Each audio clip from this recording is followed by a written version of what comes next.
Holy crap, what a trailer. I didn't get to do a live reaction to the Sonic the Hedgehog 2 trailer, but as the first movie has been such a big part of this channel, I think it's really important that I go through and break down this trailer, say what I thought of it. Generally speaking, proof is in the pudding that listening to your fan base and making those changes that they did make to the original film has really paid off dividends, and it looks like this could actually be a really successful film series. So as for the original film, just for like a little bit of an update, I really liked the original. I was blown away by how it actually turned out.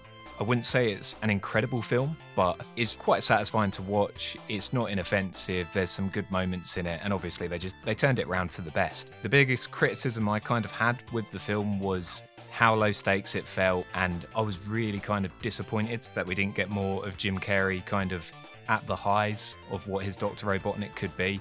We kind of saw what he would turn into at the end of the film, but I was hoping we'd get to that point earlier on in the film. It's funny actually, because at the time after the film's release, I chatted to another YouTuber, Troy Oboyo, who has the Fanboy Pre-Write series. Unfortunately, we never actually got around to making the video, but we predicted that the next film would definitely feature Knuckles in some way. We also kind of predicted that it was going to be some kind of mashup of Sonic 2 and Sonic 3. There'd be some kind of shenanigans going on with Knuckles and Dr. Robotnik, so it's pretty cool to see that come into reality. Probably quite self-explanatory anyway, but it is cool to see they've gone down that road, because I think it's the smartest one they could have gone down. The main things I have to say about this trailer are that they presented a film that had a definite confidence in what it actually was. So compare it to the trailer for the original film. We got Gangster's Paradise, a real weird vibe from the get-go. We obviously had the awful character design. Paramount really probably weren't sure about how well this film was going to do. It had been passed around from studio to studio to studio. The script had gone so many different places. So it wasn't really that high on anyone's expectations, audience-wise or studio-wise. They kind of had these really high aspirations for who they were going to cast. It's kind of funny with all this backlash about Chris Pratt being cast in all these films, because he was one of the first choices for the original Sonic film. So Ben wasn't the first pick either, neither was James Marsden. They ended up being the people who delivered a hugely successful film. Now it literally just feels like the creative chains have been unlocked, and the studio are happy for Jeff Fowler to basically pull what he wants from the Sonic universe, and it's exactly what the series needs. So I definitely explain the trailer as being fan service of the highest quality. Robotnik looks like Robotnik for a start, and basically I've been given everything I wanted here. I don't really mind if Robotnik is played like a standard Jim Carrey role, because Jim Carrey is entertaining and he's always going to be entertaining. Even this little bit from the Game Awards with him going completely off about absolute nonsense was really entertaining. The thing for me in the first film was, even though he's quite fun to watch, he didn't really look the part for most of it. So him looking the part is so important to me, from costume to haircut to everything. It really works this time around. Obviously it's not the exact same outfit and everything, but he's got the goggles, he's got the bald head, he's got the red coat, he's got a much more exaggerated moustache. It just looks really good. I wasn't really sure how they'd pull this off, because from the ending shot of the previous film, it did kind of look like it was kind of quite a lot of CG and stuff. So considering he's still doing quite a lot of physical performance and stuff like that, it looks really, really good. I've put a shot up on the screen just now, which is a freeze frame from the trailer. This is one of the ones that just really does look perfect. Look at that shot, as if this is a real film we're looking at. He's even got the traditional little floaty egg ship thing from the actual Sonic games. So yeah, that is just a step up in all regards, really. So the actual designs of Sonic and Tails look quite different as well, ever so slightly. Sonic is kind of expressing things much more toon-like anyway, and Tails looks a little bit more refined than he did in the original as well. It's really subtle changes, but it does look a lot better, and I guess that probably is because this isn't reworking of what was kind of planned out before.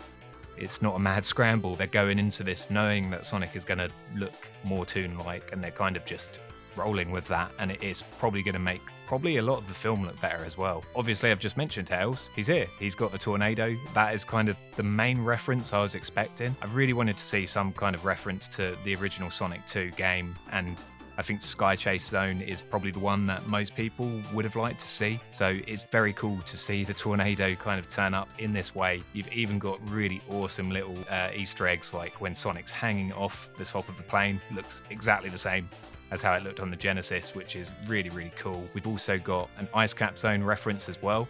So obviously this was a zone in Sonic 3 and Knuckles, but the cinematography of the shot is actually quite reminiscent of how it appeared in Sonic Adventure as well. So kind of ticking a lot of boxes here. It's not just the Mega Drive that they're drawing from. Even the beginning of the trailer, it has these police cars, and it's very reminiscent of Sonic Adventure and Sonic Adventure 2. I think the biggest thing that is obviously being pulled over is the Master Emerald, or the Emeralds. It looks like the Master Emerald because it seems to be inside kind of like the shrine on Angel Island. You can kind of see it in a few frames of the trailer.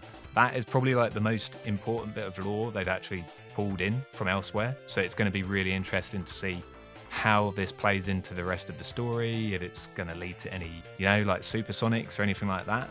One of the best things about this trailer, I think, which shows the studio's confidence in it this time around, is we had no licensed music here. Obviously, there was Gangsta's Paradise in the original trailer, which was just so oddly kind of pulled together. After that, we got a Ramones song, which was fine, but it was much more exciting and it was a better fit. It still kind of showed that lack of confidence in like the actual IP. So to have cinematic version of Emerald Hill Zone kind of hitting thematic beats throughout the trailer, it's just so cool. It's awesome to hear those orchestral versions of the classic Sonic songs in the original movie anyway, but to have it here representing Sonic 2 as well, it makes it feel a lot more special.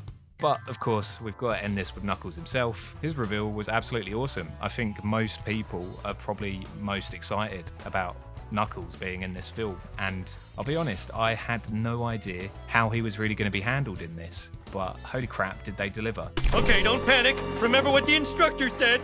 If you ever get into trouble, all you need to do is... Do I look like I need your power? Stupid, sexy Knuckles. I knew about Idris Elba going in and wasn't really sure how it was going to work with him. I've personally been originally thinking that The Rock might end up playing the character after the first film, and how happy I am he didn't actually end up playing this role.